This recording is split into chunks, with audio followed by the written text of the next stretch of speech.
Hey there, it's Vanessa, and I don't know about you, but I am on the quest now to begin eating healthier. So I thought I would share an easy peasy recipe with you tonight for chicken tortilla soup.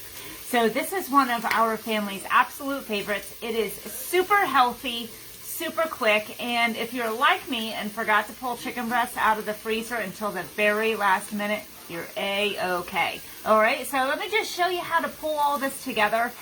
You can mix and match some of the ingredients if you want. Leave some out, just depending on your taste. So what I've got going on here is I just put about a teaspoon of oil in the multi-cooker here, okay? So what I love about this is that you can sear and cook and do everything all in one thing. So I don't have a dishwasher.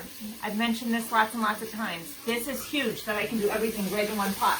So I chopped up an onion, not even very finely because, you know, I'm always in a hurry. So I'll take care of that later. All right, so I just chopped up an onion, threw it in there, seared it up for about 5 minutes or so. And now we're going to add in the rest of the stuff, okay? So the recipe calls for a full jalapeno. If you are like me and that like super duper bothers you, cut the recipe down or leave it out. So I have actually another recipe that I'm going to use later this week that also calls for jalapeno. So I just slice this in half. I'm going to use the other half later. Guys, if you have one of these in your house, this is the old Cormor. Absolute favorite thing. If you've got this, this is fantastic for scraping out jalapeno seeds so they're not like getting in your eyeballs and all of that bad stuff. Terrible things, right? So I'm just going to put this right inside there. I'm going to get that cooking too. So that's doing its own thing. We're just going to put the jalapeno aside for a rainy day. Just keep stirring that a little bit, all right?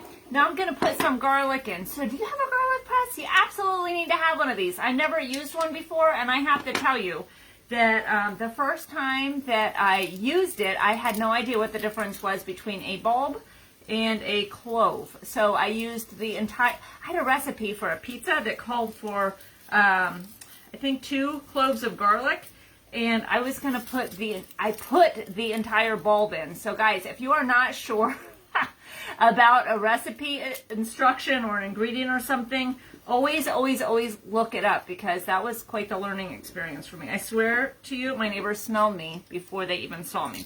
So notice I didn't even take the skin off of these. I'm just going to punch them right inside here.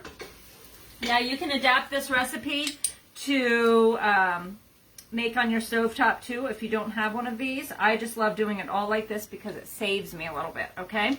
So I'm just going to put a little bit more garlic in here. It gives it a great flavor. When you press it, it gets all of the essential oils out, and it just gives it more flavor, and you're gonna like super love it. There are a lot of healthy things that go along with it too that I'm not gonna get into right now, but just trust me on this, all right? So now what we're gonna do, I've got some fire roasted tomatoes. These are like my favorite, love. So I have to keep these in stock in my pantry. So you might even be able to pull all of this together by stuff that you have if you like to keep some of this weird things. I love these flavors though, okay? So we're just gonna put some of those right inside there. This has the easy open lid, so you don't have to stress or anything with that. Let me just get this sear a little bit going, a little bit more. Oop, wrong one. No, you just turn the dial to sear, hold it in, and it's just going to continue doing that. So it's automatically set at 5 minutes, okay? So we have that happening. Now, if you have some chili powder, I'm going to use the chili lime. This is like so delicious. It gives it a great flavor. Even if you're just grilling up some chicken, this tastes fantastic on it, and you can kind of edit the recipe to go into a non-soup format. So I'm going to use about a teaspoon of that. And now I'm going to throw in the chicken. So I had to actually defrost this just a teeny little bit in the microwave, or else it wasn't going to fit in here. But what I love about the multi-pot, and if you have any pressure cooker at home, honestly, is that you can just put your frozen meat in there as long as the lid goes on and it fits, and it's going to cook, okay? So it is perfect if you are a forgetful person or you decide to pull a recipe together at the very last minute. So hopefully, I might have to touch this. Don't even look, okay? You know how traumatic this is for me.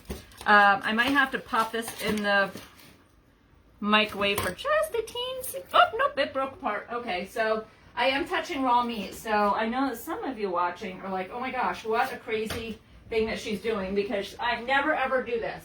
But I think that frozen chicken is better than raw chicken. So let me wash my hands off here quick. Can't have that happening, right?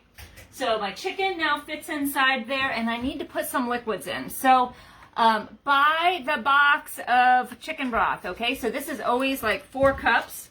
So I'm going to put 6 cups of broth in here. So I always have like a spare one in my fridge ready to go. So let me just pour this in here.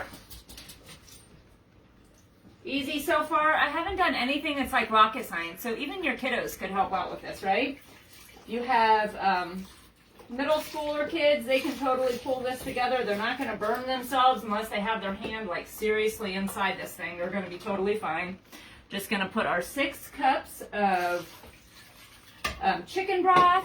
And then the recipe calls for fresh lime juice. Guys, I'm going to cheat here. Sometimes this just does the trick too. So I have a 1/3 cup of lime juice. Now, I did not get any cilantro to go into this. The cilantro really gives it a great kick and tastes delightful. So if you have some of that on hand, or you don't mind getting it, or even if you grow some in your windowsill, put about a cup in. I'm not going to use it tonight, okay? So we're just going to kind of improvise. So I'm just going to give this a teeny little stir there. And that is it. So I'm going to put the lid on. This is like such a fantastically easy recipe, okay? All right, we're just going to turn this. I'm going to cheat. So this already has these pre-selected settings on, so you can turn it to the poultry, you can turn it to the soup, whichever you think. Because I am using frozen chicken, I'm going to put it on the poultry setting. Now, if you wanted to put it on a customized setting, you can select the pressure, you can select the time, whatever you want. I'm just going to, actually that's 15 minutes. I'm going to put it on, I'm going to do a customized setting. So let me just turn this to the custom setting here. So that's blinking. I'm just going to let it go for about 30 minutes. Okay. Now you just hold that button in and it's going to say run. Now this is going to take a little bit of time for it to come to pressure, but here's a fun tip. Because I had it on the sear setting first, it's actually going to come to pressure quicker because things are already starting to warm up. So as it starts to warm up here, this little red button is going to come up. That's going to mean that it is coming to pressure. When that happens, you're not going to be able to open up the lid. It is a safety function, okay? So that's great, because you're not going to have any of those craziness. Perhaps you've seen on Facebook those memes or whatever where they're like shooting off, and maybe not a meme, maybe it's a real picture. And like the pot lid is in the ceiling. None of that, okay? It's going to keep it nice and safe. And then when it's time to release it, it's going to give me a little ding, and I'm just going to press the X button and release the steam. So here is a great tip for you. When you're ready to release the steam, you need to turn it away from the countertop. In fact, I'm going to do that right now. Because I don't like the steam to go anywhere towards my cupboards. And then put a towel or a pan lid over top and divert the steam away from there, okay? Because there's going to be an awful lot with this broth coming out. So that is it. So that is an easy recipe in a nutshell. Now, when it comes out, you're probably like, what's she going to do with the chopped up chicken and jalapeno and stuff? So these are the salad choppers. These are my absolute must-have thing. They're fantastic because you just dig right in there. So you just hold it just like this.